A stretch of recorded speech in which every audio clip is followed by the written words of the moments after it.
Doutor Deltan, primeiro, muito obrigado aí pela entrevista, pelo seu tempo. Nós estamos vivendo um momento novo, um momento importantíssimo, em que certas dinâmicas estão se acelerando. Parece que o governo se sente muito forte para colocar em prática alguma espécie de plano contra a Lava Jato, né? Aquela velha máxima ali que foi gravada lá pelo Sérgio Machado na conversa com Romero Jucá, que era preciso estancar a sangria. Parece que, mais do que nunca, o PMDB, com o apoio do governo no Congresso, quer estancar a sangria, né? A gente vê isso em iniciativas como a recente de tentar uma anistia dos partidos, né, que eles se tornariam inimputáveis. Agora volta aquela velha iniciativa de se fazer uma anistia do Caixa 2, né? Paralelamente também vem com força uma vontade de se aprovar aquele projeto de abuso de autoridade. Quer dizer, tudo que a gente viu no ano passado, que se tentaram fazer, agora parece que eles estão fazendo de forma mais descarada, mais clara, e isso vem no momento em que a própria PGR, né, pediu a abertura de inquérito. O ministro relator Edson Fachin autorizou, novo ministro relator da Lava Jato, autorizou a abertura de inquérito, a investigação para apurar a obstrução da justiça, no caso ali que envolve o Renan Calheiros, o Romero Jucá e o José Sarney. Quer dizer, a gente está falando da cúpula do PMDB, pessoas da absoluta confiança de Michel Temer. Como é que a Lava Jato, como é que o senhor vê essa situação e como reagir a isso, como evitar que a Lava Jato seja sabotada?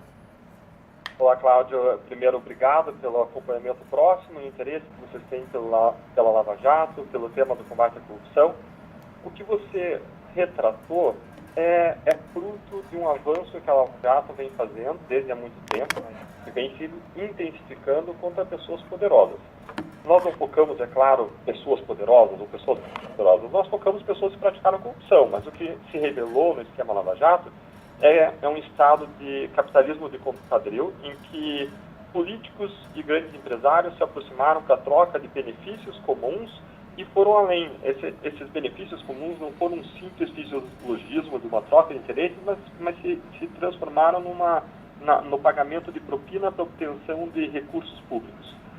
E à medida em que o número das pessoas poderosas, investigadas, processadas criminalmente aumenta, vai se intensificar uma tendência natural do ser humano de autoproteção, de instinto de salvação pessoal, e isso tende a se manifestar na forma de autoanistias que o parlamento poderá promover, tanto um contra-ataque à justiça, ao judiciário, ao Ministério Público, como a realização de mecanismos de autoanistia. Essa é a tendência. A grande questão colocada aqui é se as pessoas que têm as leis na mão vão permitir que nós, a justiça, utilizemos as leis para puni-las. Veja que esse caso é muito peculiar, porque o nosso único instrumento para punir alguém é a lei. Nós atuamos dentro do Estado de Direito. Agora, será que essas pessoas que têm uma forte influência sobre o conteúdo da lei, que podem determinar o que a lei diz, vão permitir que a gente use esse instrumento que está nas mãos deles para puni-las? Essa é a questão e a tensão que existe nesse caso Lava Jato. É claro que, ao mesmo tempo em que vem esse cenário, vem um cenário em que o Brasil precisa se recuperar, em que o Brasil tem uma economia em recuperação, e nós não vemos o combate à corrupção e a questão econômica como divergentes. Pelo contrário, elas são convergentes. O que os estudos internacionais mostram é que quanto maiores os índices de corrupção no país, pior a situação econômica. Não existe como nós termos um cenário melhor, a médio e longo prazo, se não for enfrentando esse problema. Agora, como que a sociedade pode fazer com que essa luta contra a corrupção se consolide e não exista um retrocesso por meio de propostas legislativas? Ficando atenta, levantando a sua voz e fazendo se ouvir. Eu ia lhe perguntar exatamente isso, porque se os legisladores podem mudar a lei para evitar que vocês executem a lei, cumpram a lei, né? Porque essa lei hoje pode afetá-los.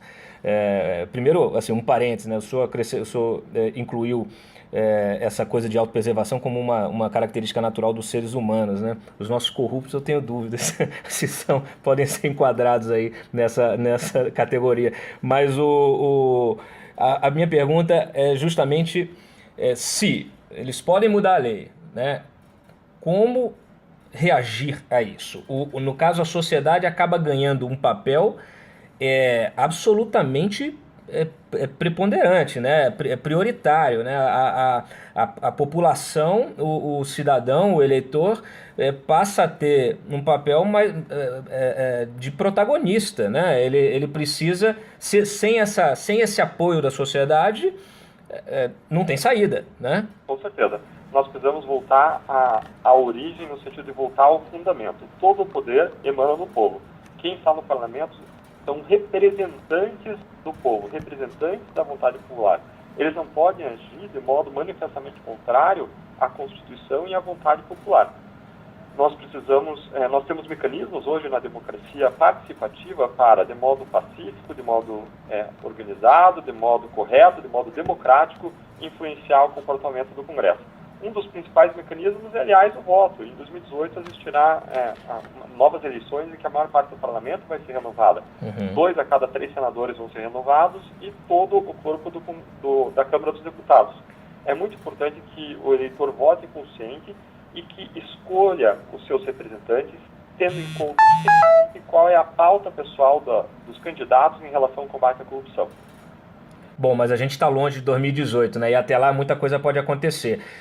As pessoas foram às ruas na época do impeachment porque queriam uma mudança, né? Essa mudança ela acabou sendo sintetizada pela saída da Dilma e do PT.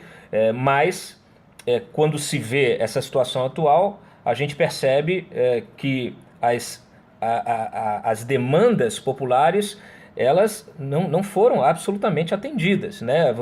O que o povo queria não era tirar simplesmente a Dilma, o povo queria uma mudança de postura dos políticos, uma mudança cultural desses políticos, uma verdadeira limpeza, que é isso que representa a Lava Jato, por isso que o seu nome, o nome do Sérgio Moro e de tantos outros figuravam nas bandeiras dessas massas que foram às ruas, não é isso?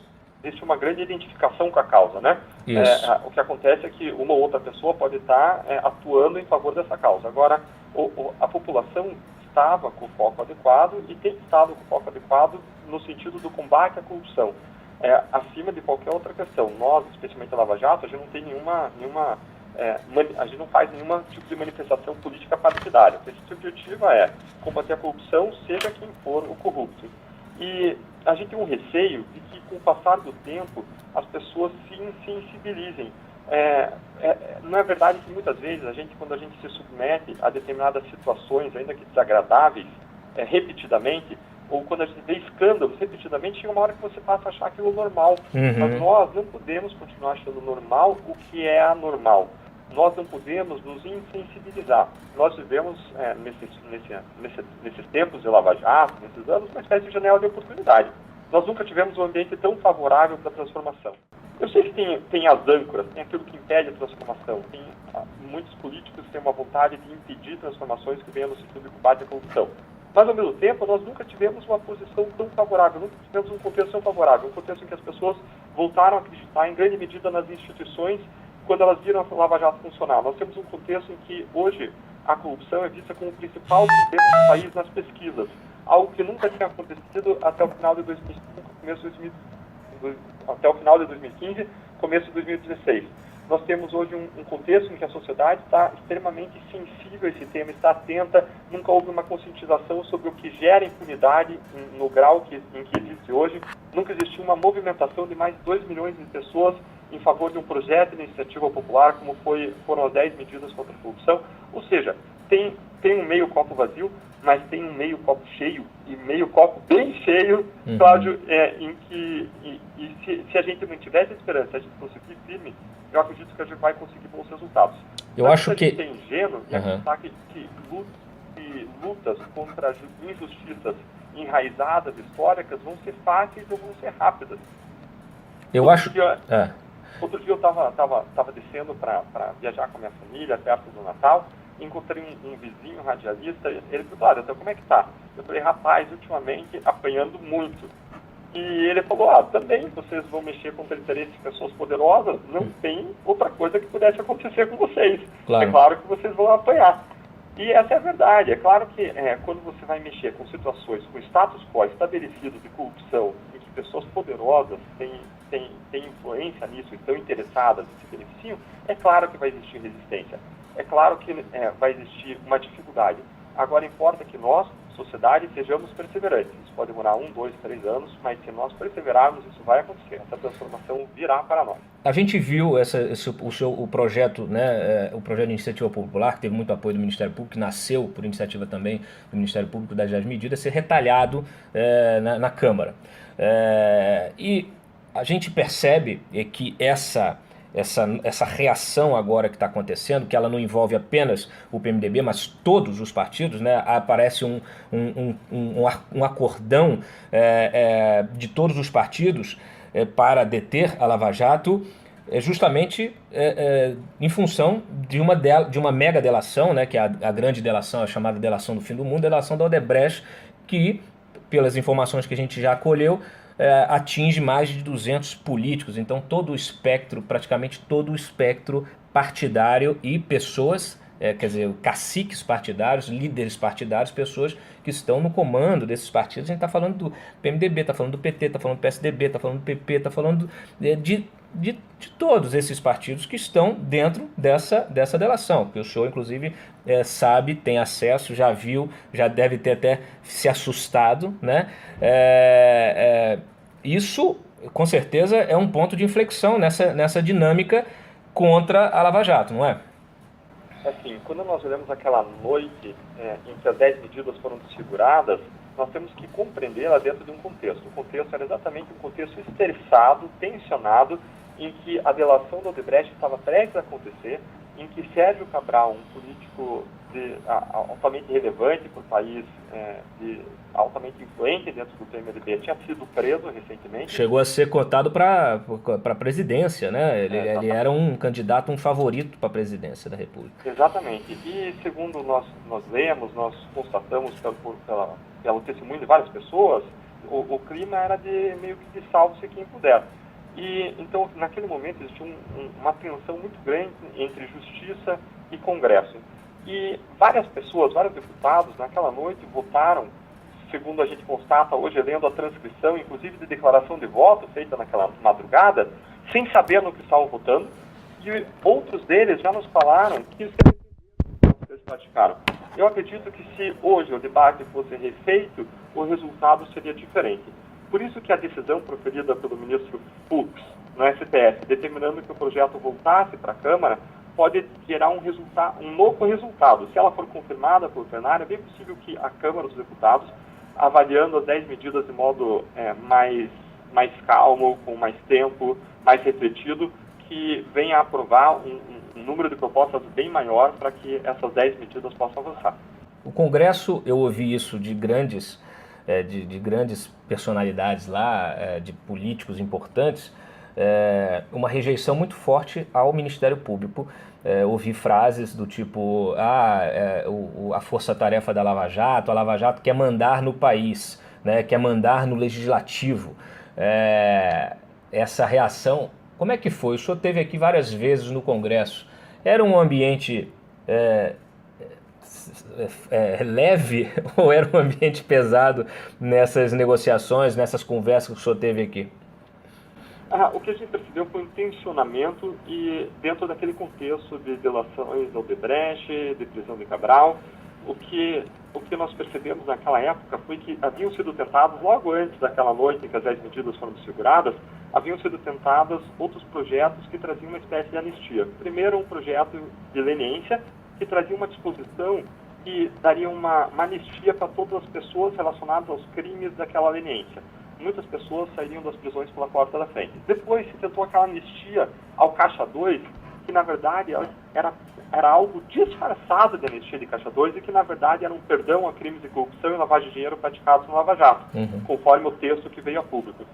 E aquilo permitiria aí sim que todos, ou praticamente todos os corruptos do Lava Jato saíssem das prisões pelas portas da frente. Aquilo também não foi à frente, não foi aprovado e culminou toda essa discussão, esses avanços e retrocessos naquela noite que foram votadas as 10 medidas.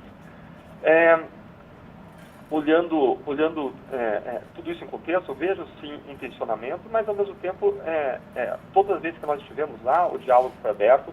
Em todos os momentos que nós fomos ao Congresso, nós fomos com o propósito de eventualmente esclarecer o teor das propostas, esclarecer eventuais dúvidas, de dialogar. Nós não oferecemos essas 10 medidas como uma solução mágica, mas sim como uma proposta de contribuição para problemas existentes.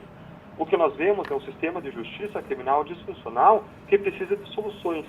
Se nós queremos uma justiça que funcione de modo a desestimular a prática da corrupção, de modo a que o crime não compense, nós precisamos resolver os nós do sistema, os nós do sistema de justiça.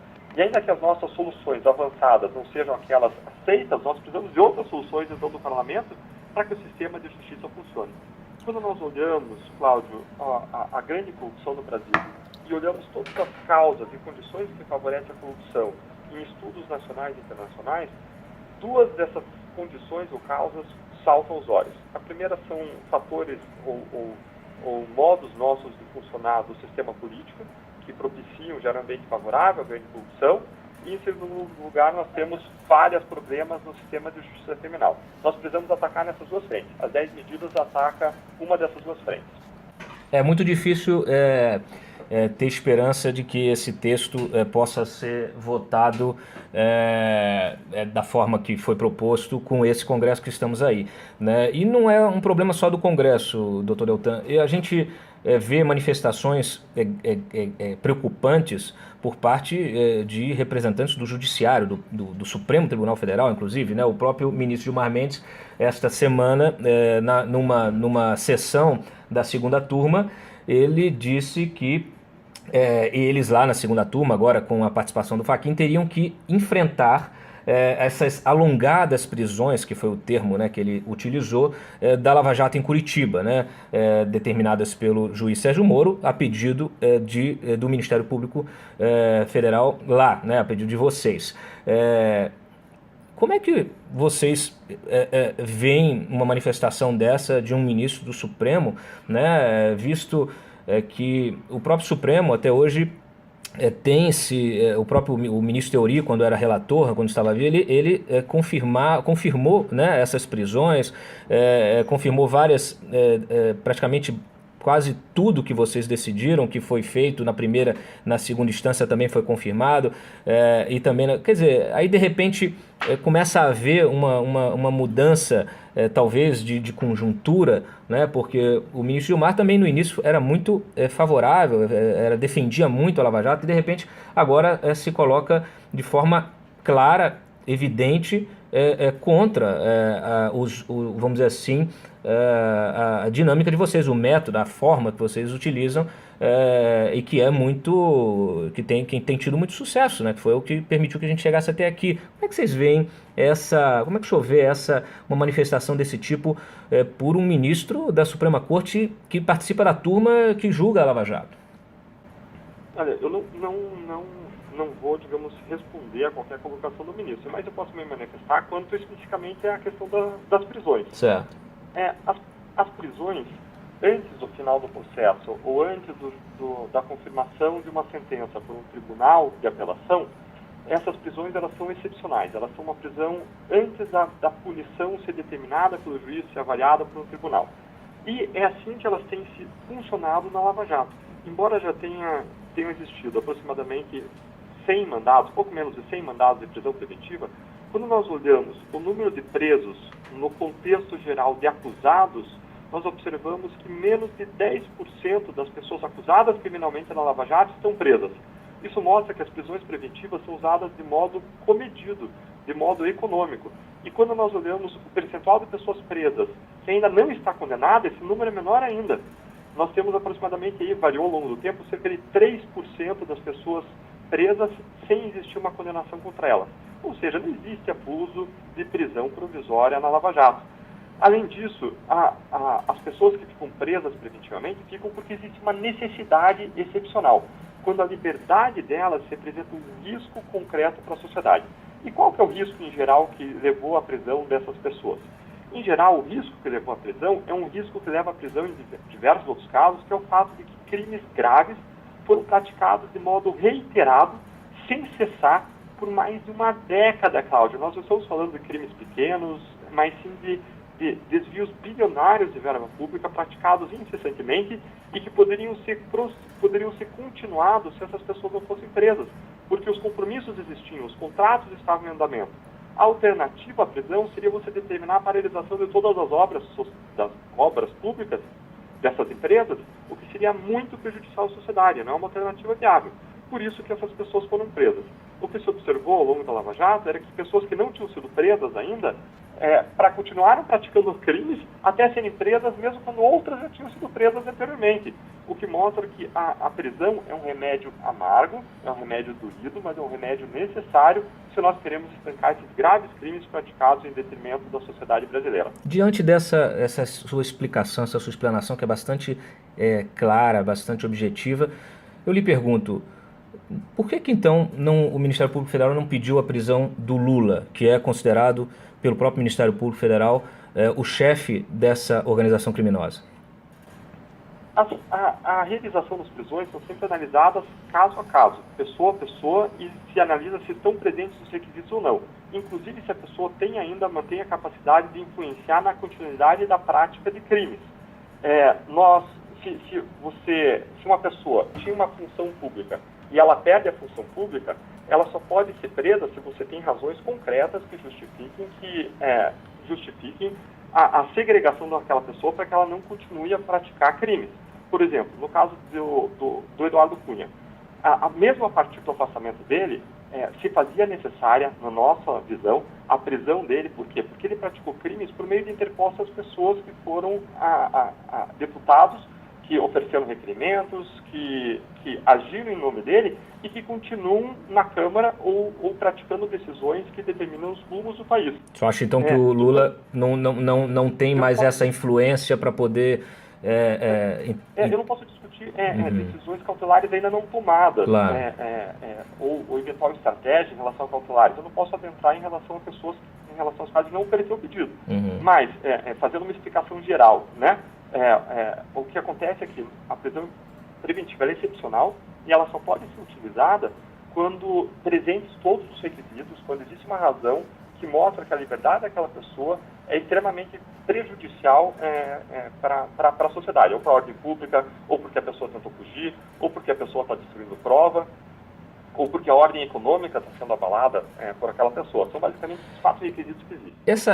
Essas recorrentes manifestações do ex-presidente Lula contra a Lava Jato, inclusive algumas bastante ofensivas, né?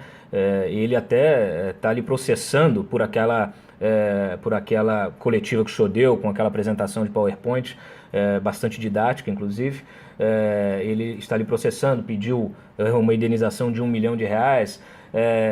Esse tipo, não há limite, afinal de contas, ele já é réu em 5 ações, não há forma de impedir que ele continue. Quer dizer, a minha preocupação é em relação a justamente todo esse tipo de articulação que ele faz, que acaba de alguma maneira repercutindo também no trabalho de vocês. Ele responde por obstrução da justiça, ele responde por corrupção, responde por lavar dinheiro, e aí usa da sua liberdade para atacar frontalmente o trabalho da Lava Jato. Ele, como um político, faz isso de forma excepcional, acaba influenciando também outros políticos, partidos, a opinião pública, a própria imprensa, e ainda faz isso usando a própria justiça contra vocês que estão tentando cumprir a justiça. Como é que o senhor vê isso aí? Como é que o senhor reage a esse tipo de postura tão ofensiva? Cláudio, é natural e é saudável numa democracia que as pessoas possam expressar a sua opinião. Eu posso até discordar do que ele diz, mas eu defenderei o direito dele de dizê-lo. Não agora me referindo especificamente em relação a ele, mas me referindo de modo geral em relação a acusados, especialmente políticos processados no Lava Jato. O que nós descobrimos nessa operação ao longo dos anos foi que políticos não são criminosos, políticos não são corruptos, políticos são sempre perseguidos. Quando as provas são fortes, os fatos são graves, a investigação foi conduzida com regularidade, a defesa que a pessoa tem de usar não é uma defesa jurídica, mas ela usa uma defesa política. Ela vai alegar perseguição, ela vai dizer que a investigação é partidária, o que não faz qualquer sentido quando nós olhamos o contexto, quando nós olhamos que atuam, nesse caso, centenas de agentes públicos de diferentes origens, numa investigação em que todos estão com uma lupa sobre ela, em que se a gente pisar fora da linha, a gente vai ser processado pelo CNMP, que é o nosso órgão de controle externo da atividade do Ministério Público.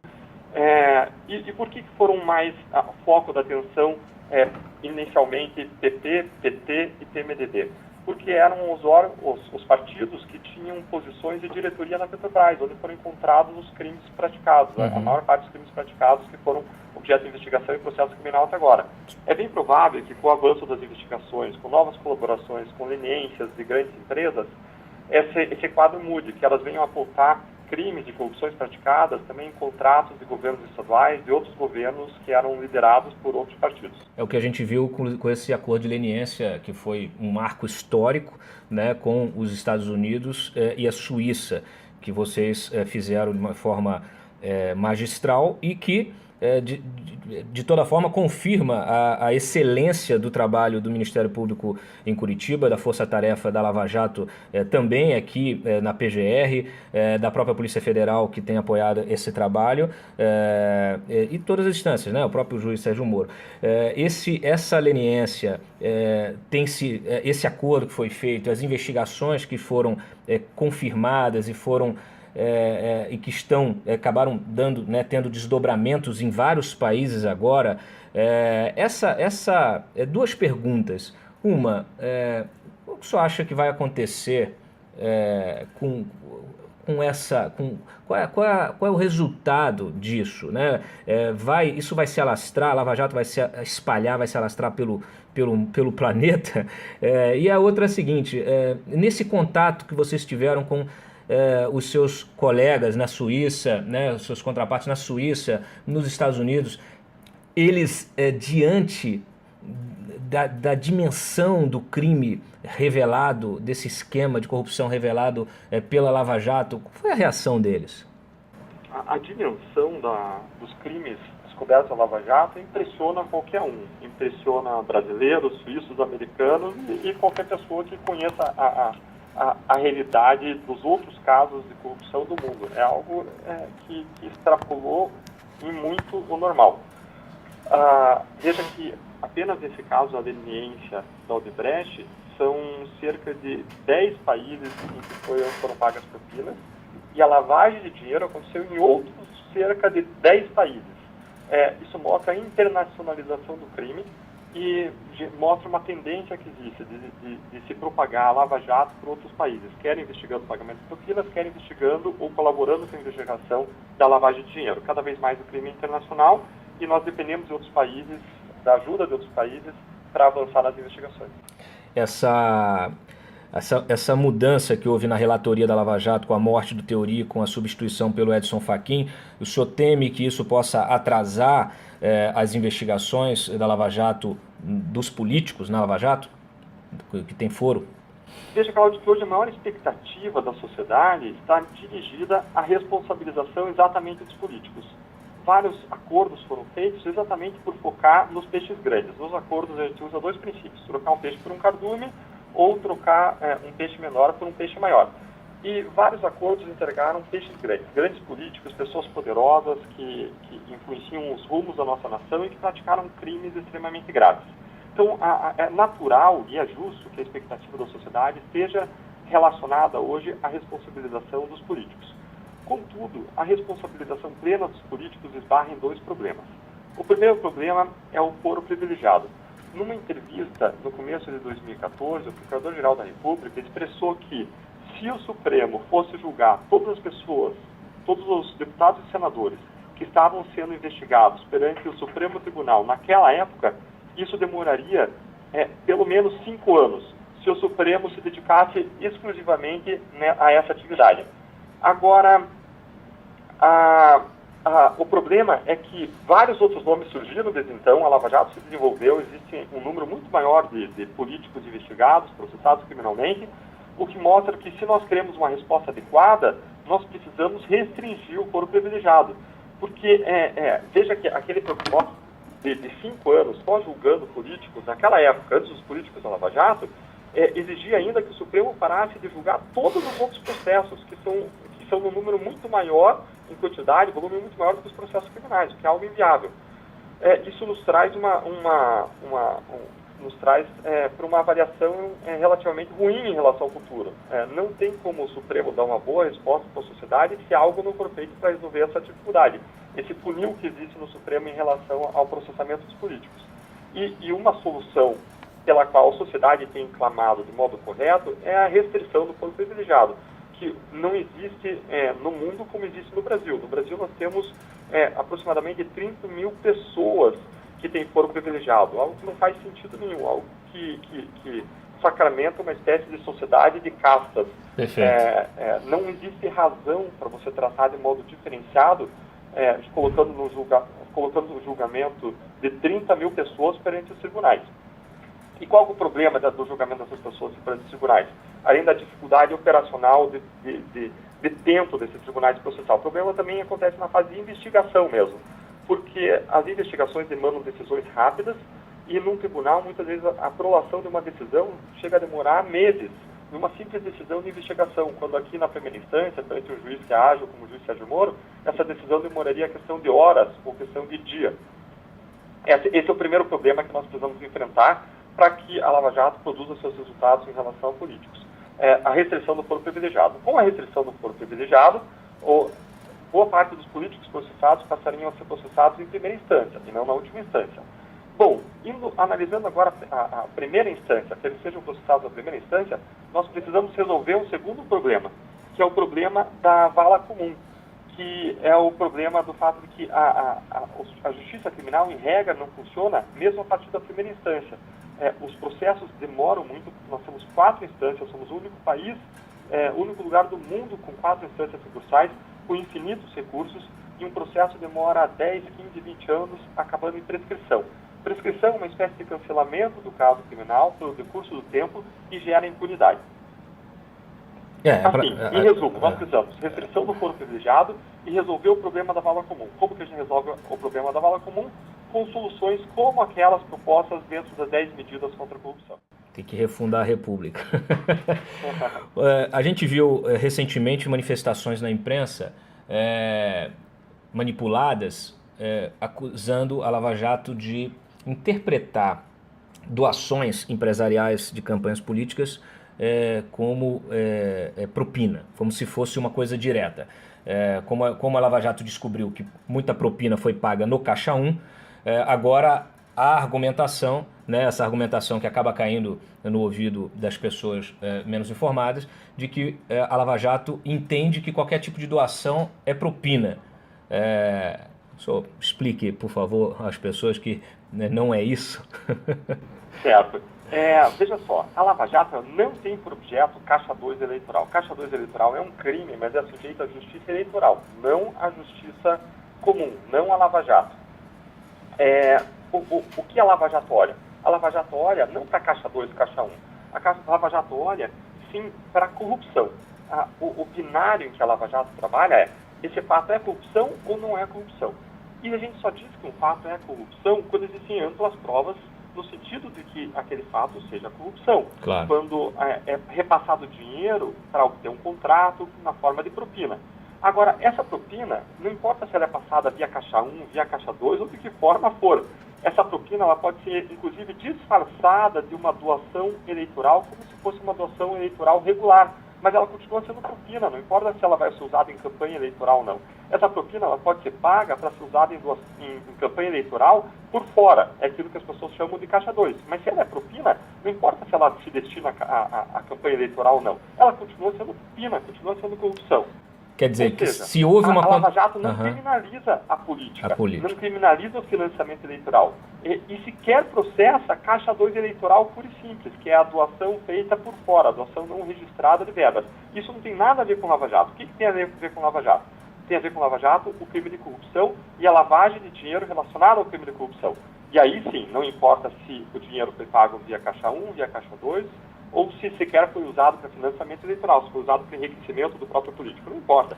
Corrupção é corrupção, e disso a nossa sociedade, a população, o Brasil estão fartos. Tem que ter uma identificação ali de uma contrapartida do político em relação àquela doação que ele recebeu, não é isso? Exatamente. Exatamente. E aí agora o discurso dos políticos é justamente que a contrapartida é normal, faz parte do jogo. Eles estão pretendendo que a gente entenda como normal que os políticos que são eleitos pelo povo estejam na Câmara e no Senado trabalhando para interesses privados, né, desses grupos, dessas empresas que financiaram esses mesmos políticos. Não dá para a gente achar que isso é uma normalidade, né, procurador? Se um político recebeu dinheiro para votar num ou no outro sentido, se o político recebeu dinheiro para não fazer uma licitação, para burlar uma licitação, para fraudar uma licitação, isso é corrupção, isso é recebimento de propina, não importa se ele vai usar essa propina para financiamento da própria eleição, para enriquecimento pessoal, para doação para alguém, não importa. Se ele vendeu o exercício da função pública, isso é desvio, isso é abuso de poder na forma de corrupção. Isso é a venda do cargo público, é a comercialização do cargo público. E isso deve ser apenado de acordo com o que a nossa lei prevê. Se alguém pretende que seja diferente disso, então tem que abolir o crime de corrupção. Tem gente que vai propor isso. Rapidamente, o senhor é a favor da divulgação imediata da delação da Odebrecht? Olha, tem prós e contras. Seria conveniente que algumas colaborações, alguns termos de colaboração permanecessem sob sigilo para fins de investigação, mas, por outro lado, os vazamentos que têm acontecido são prejudiciais à investigação, acabam maculando a investigação. E ainda mais nesse caso do Odebrecht, em que existiam tantos nomes sendo veiculados, isso pode trazer um prejuízo maior ainda para a imagem da investigação, para o regular andamento da investigação e talvez até para o regular andamento dos negócios públicos. Então, é uma decisão que vai ponderar esses valores, esses dois aspectos de interesse público e que vai ser feita pelo Procurador-Geral da República e pelo Supremo Tribunal Federal. O senhor tem opinião sobre a nomeação, a indicação, ainda não confirmada pelo Senado, a indicação do ex-ministro da Justiça Alexandre de Moraes para a Suprema Corte, para o STF? O que eu percebo em relação a Alexandre de Moraes é que durante aproximadamente 9 meses que ele esteve à frente da função, ele não deu qualquer sinal de obstrução da atuação da Polícia Federal. Agora, além disso, a posição dele em relação a temas essenciais para a Lava Jato para o futuro é uma posição de alinhamento. Veja que antes eu coloquei que a Lava Jato depende de 2 pontos para avançar no futuro. Um dos pontos é a redução do foro privilegiado e outro ponto é fazer com que o processo da primeira à última instância, quando a pessoa não tem foro privilegiado, caminhe bem. Porque nada adianta tirar o cara do STF, tirar o cara do foro privilegiado, colocar ele numa vala comum, que não vai funcionar. E veja que o Alexandre de Moraes defende doutrinariamente a redução do foro privilegiado, ele defende que o número de pessoas sujeitas a julgamento em tribunais seja reduzido de 30 mil pessoas para aproximadamente 15 pessoas, é algo bem próximo àquilo que nós entendemos que é correto. E, em segundo lugar... 30 mil para 15 mil, né? De 30 mil para 15, não para 15 mil. 30 mil para 15 pessoas, o que é algo que é bem próximo daquilo que nós entendemos que é correto. Ou seja, na primeira questão, que é essencial para a Lava Jato, ele está alinhado com a solução que nos parece aquela que é mais adequada para o interesse público. No segundo ponto, que é o funcionamento do sistema de justiça, da vala comum, a partir da primeira até a última instância, ele é favorável à execução provisória da pena, o que é um tema essencial para a Lava Jato. Que é após a condenação em segunda instância, não é isso? Exatamente. A execução provisória da pena, ela permite que a sentença criminal ela seja executada e a pessoa seja presa, depois ela ser confirmada diretamente por um tribunal. Ou seja, você não precisa esperar o julgamento das 4 instâncias, que demora, nesses casos de colarinho branco, mais de 15 anos. Mas depois de um julgamento dentro de um prazo relativamente razoável, ao menos quando comparado com esse prazo todo de 15 anos, um prazo muito menor, a pessoa vai para a cadeia. E ele tem um entendimento favorável a isso. Veja que esse entendimento em relação à execução provisória da pena não apenas favorece a aplicação da justiça, porque o resultado passa a ser mais justo, mas ele também favorece a perspectiva real de punição e faz com que o réu e o investigado pense a buscar alternativas para a defesa, o que inclui o acordo de colaboração. E o acordo de colaboração vamos dizer assim, é o motor pulsante da Lava Jato. É aquilo que permitiu que a Lava Jato expandisse. É claro que nós não usamos a colaboração por si só para acusar alguém, mas nos permite coletar outras provas que, confirmando a colaboração, em conjunto com ela, podem ser usadas para acusar alguém criminalmente.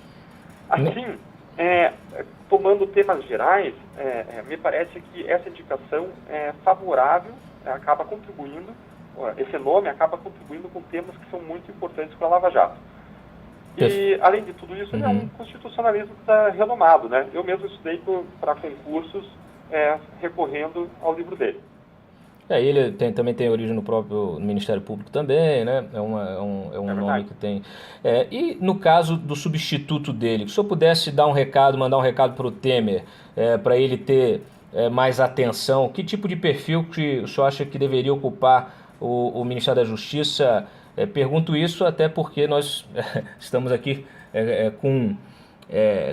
pisando em ovos, estamos preocupados porque diante desse cenário político, diante dessas articulações que estão feitas, há até quem diga que o Renan poderia assumir o Ministério da Justiça. Assim, que tipo de pessoa tem que assumir o Ministério da Justiça, na sua opinião?